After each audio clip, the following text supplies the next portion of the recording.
दोस्तों, चीन और पाकिस्तान की चुनौती से निपटने के लिए भारतीय वायुसेना 114 फाइटर जेट खरीदने जा रही है। भारतीय वायुसेना की शान बनने की दौर में अमेरिका के 3, फ्रांस का 1 और स्वीडन का 1 लड़ाकू विमान मैदान में है। इस मल्टी रोल फाइटर एयरक्राफ्ट की डील के जरिए वायुसेना लगातार कम होते लड़ाकू विमान की कमी को पूरा कर पाएगी। माना जा रहा है कि ये पूरी महाडील करीब 20 अरब डॉलर की हो सकती है। इस डील की दौर में फ्रांस का राफेल, अमेरिकी कंपनी बोइंग का F-15EX और AF-18 तथा लॉकहीड मार्टिन का AF-21 लड़ाकू विमान शामिल है। तो आइए जानते हैं पूरा मामला क्या है। चीन और पाकिस्तान से दोनों मोर्चे पर युद्ध के खतरे के बीच 114 विमानों की खरीद का मुद्दा एक बार फिर से तेजी पकड़ रहा है। द प्रिंट की रिपोर्ट के मुताबिक इस महाडील को बांटा जाएगा। इसके तहत फाइटर जेट को 2 भागों में बांटा जाएगा। इसके तहत 18 विमान बने बनाए आएंगे। इसके अलावा 36 विमानों को ज्वाइंट वेंचर के तहत भारत में बनाया जाएगा। वहीं बाकी बचे 60 विमानों का ऑर्डर ज्वाइंट वेंचर को ही दिया जाएगा। इस महाडील के लिए फ्रांस का राफेल विमान सबसे आगे चल रहा है, जो पहले से ही भारतीय वायुसेना में शामिल है। इसके अलावा अमेरिका और स्वीडन का विमान भी रेस में बना हुआ है। F-21 और ग्रिपेन सिंगल इंजन वाले विमान हैं, जबकि बाकी 2 अन्य 2 इंजन वाले विमान हैं। तो आइए जानते हैं किस विमान की कितनी ताकत है। सबसे पहले फ्रांस के राफेल फाइटर जेट की बात करते हैं। फ्रांस का राफेल फाइटर जेट पहले भारतीय वायुसेना में शामिल है। साल 2016 में 36 विमान का समझौता हुआ था। ये लड़ाकू विमान अकेले ही कई तरह के मिशन को अंजाम दे सकता है। इसे 4.5 पीढ़ी का लड़ाकू विमान माना जाता है। इसकी अधिकतम रफ्तार 4.5 मैक है, जो ध्वनि की रफ्तार से लगभग दोगुना है। ये फिलहाल भारत का सबसे खतरनाक फाइटर जेट है। इसका इस्तेमाल जासूसी, सैनिकों की जमीनी रिपोर्ट, लंबी दूरी तक हमला करने और दुश्मन के युद्धपोतों को तबाह करने के लिए किया जा सकता है। ये करीब 3700 किलोमीटर तक हमला करने में सक्षम है। ये विमान कई तरह की घातक मिसाइल और बमों से लैस है। इसमें मीटियोर हवा से हवा में मार करने वाली मिसाइल, स्कल्प हवा से सतह पर मार करने वाली मिसाइल शामिल है। इसका इस्तेमाल अफगानिस्तान, लीबिया, माली, इराक और सीरिया की जंग में किया जा चुका है। अमेरिका की बोइंग कंपनी का ये बहुचर्चित फाइटर जेट हाल ही में आई फिल्म टॉप गन में दिखा था। दावा किया जा रहा है कि अगर भारतीय वायुसेना में शामिल होता है तो युद्ध का नक्शा बदल सकता है। ये विमान पिछले 4 दशक से अमेरिकी नौसेना के लिए प्रमुख एयरक्राफ्ट बना हुआ है। इसे लड़ाकू और हमलावर दोनों ही तरफ के हमलों के लिए डिजाइन किया गया है। अमेरिकी नौसेना के पास 700 F-18 विमान है।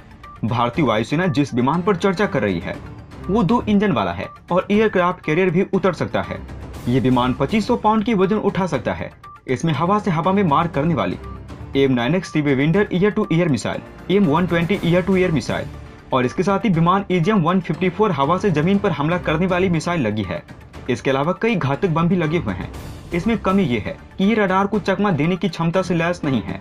अब बोइंग कंपनी के F-15EX फाइटर जेट की बात करते हैं।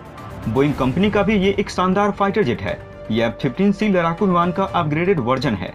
ये विमान अमेरिकी वायुसेना में 1970 के दशक से सेवाएं दे रहा है। इसे समय समय पर अपग्रेड किया गया है। बोइंग का दावा है कि ये विमान अपनी श्रेणी में पेलोड ले जाने, रेंज और स्पीड में सबसे आगे है। इस विमान को ऐसे बनाया गया है, इसे कभी भी अपग्रेड किया जा सकता है। ये पुराना नहीं पड़ता। ये विमान हवा से हवा में मिसाइल दागने में सक्षम है। ये अपने जीवन काल में 20,000 घंटे तक उड़ान भर सकता है। अब अमेरिकी कंपनी की लॉकहीड मार्टिन F-22 विमान की बात करते हैं। अमेरिकी कंपनी लॉकहीड मार्टिन का F-21 विमान F-16 लड़ाकू विमान का अपग्रेड वर्जन है। ये विमान अभी केवल पेपर पर बना है और अभी तक इसका निर्माण शुरू नहीं हुआ है। लॉकहीड का दावा है ये विमान कई तरह की भूमिकाएं निभा सकता है। इसका सिंगल सीटर और डबल सीटर दोनों ही संस्करण मौजूद है। ये भी AIM-20D मिसाइल को फायर कर सकता है। अब स्वीडन का जस्ट 39 ग्रिपेन फाइटर जेट की बात करते हैं। भारतीय वायुसेना के लिए स्वीडन का ग्रिपेन फाइटर जेट भी दौर में है। ये बेहद हल्का 1 इंजन वाला multi role fighter jet Sweden की रक्षा कंपनी साब एबी बनाती है। इसे साल 1996 में स्वीडन की वायुसेना में शामिल किया गया था। स्वीडन की वायुसेना में 1000 से लेकर 2000 फाइटर जेट हैं। ये विमान 150 किलोमीटर तक हवा से हवा में मार करने वाले मेटियोर मिसाइल से लैस है। इसे ऐसे बनाया गया है कि नई तकनीक आने पर उसे आसानी से शामिल किया जा सकता है। इस विमान को चेक गणराज्य, हंगरी, दक्षिण अफ्रीका और थाईलैंड की वायुसेना में शामिल किया गया है। तो दोस्तों, आपके अनुसार भारत को कौन सा फाइटर जेट लेना चाहिए, कमेंट करके जरूर बताइएगा। पाकिस्तान और लीबिया के साथ खड़ा हुआ भारत अमेरिका के खिलाफ जाकर क्यों दिया ईरान का साथ? दोस्तों, पिछले कुछ महीनों में भारत बार बार साबित कर रहा है कि क्यों उसकी विदेश नीति स्वतंत्र है और क्यों भारत की विदेश नीति पर न तो अमेरिका और न ही पश्चिमी देश अपना प्रभाव डाल सकते हैं।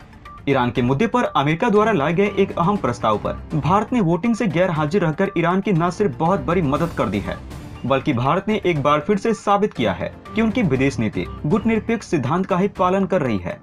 पाकिस्तान और लीबिया के साथ भारत उन 3 देशों में शामिल हो गया है जिसने IAEA में ईरान के खिलाफ लाए गए प्रस्ताव के ना तो समर्थन में और न ही विरोध में वोट किया है, बल्कि भारत वोटिंग से गैर हाजिर रहा। भारत के अलावा पाकिस्तान और लीबिया में भी ईरान के मुद्दे पर वोटिंग से गैर हाजिर रहे और ईरान की आलोचना करने वाले प्रस्ताव से परहेज किया।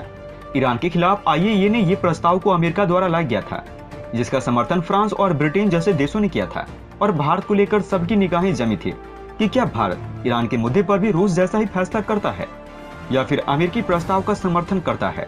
ईरान की सरकार अंतर्राष्ट्रीय परमाणु ऊर्जा एजेंसी IAEA के साथ टकराव की स्थिति में चली गई है और इस सप्ताह IAEA बोर्ड ऑफ गवर्नेंस की बैठक के दौरान भारत के मत को तेहरान के लिए समर्थन की एक महत्वपूर्ण प्रदर्शन के रूप में देखा जा रहा है और इसके गुटनिरपेक्ष के पूर्ण मूल्यांकन के रूप में देखा जा रहा है। भारत पाकिस्तान और लीबिया के अलावा केवल 3 देशों में से एक था जिन्होंने अपने परमाणु कार्यक्रम और अन्य प्रक्रियाओं के निरीक्षण के लिए IAEA के अनुरोध का उल्लंघन करने के लिए ईरान की आलोचना करने वाले प्रस्ताव से परहेज किया। IAEA के 35 देशों के बोर्ड ऑफ गवर्नेंस में से 30 देशों ने अमेरिका और E3 देश UK, जर्मनी और फ्रांस के द्वारा लाए गए प्रस्ताव के लिए मतदान किया, जबकि रूस और चीन ने इसके खिलाफ मतदान किया। ईरान के खिलाफ लाए गए अमेरिकी प्रस्ताव का समर्थन नहीं करके भारत ने भले ही एक बार फिर से अपनी स्वतंत्र और गुटनिरपेक्ष विदेश नीति की बात कही हो, लेकिन ये तय है कि भारत के फैसले से अमेरिका खुश नहीं है। पूर्व राजदूत और परमाणु मुद्दों पर विशेष दूत राकेश सूद ने कहा है, भारत के वोटिंग से गैर हाजिर रहने की ही उम्मीद थी, क्योंकि ठीक उसी वक्त ईरानी विदेश मंत्री भारत से अनुरोध करके नई दिल्ली पहुंच गए थे और ये फैसला भारत की स्वतंत्र विदेश नीति के विकल्पों पर जोर देने के मामले में सरकार के द्वारा हाल के बयानों के अनुरूप भी है। IAEA में ये मतदान बुधवार को हुआ था, जब ईरानी विदेश मंत्री हुसैन अमीर अब्दुल्लाहियान ने भारत की आधिकारिक यात्रा शुरू की थी और नई दिल्ली में भारतीय प्रधानमंत्री नरेंद्र मोदी और भारतीय विदेश मंत्री S जयशंकर के साथ साथ भारत के राष्ट्रीय सुरक्षा सलाहकार अजित डोभाल के साथ मुलाकात की थी। हालांकि भारतीय विदेश मंत्रालय ने IAEA की बैठक और संकल्प पर अपनी बातचीत का स्पष्ट रूप से उल्लेख नहीं किया। तो अंत में हम आपसे एक महत्वपूर्ण जानकारी साझा करने जा रहे हैं।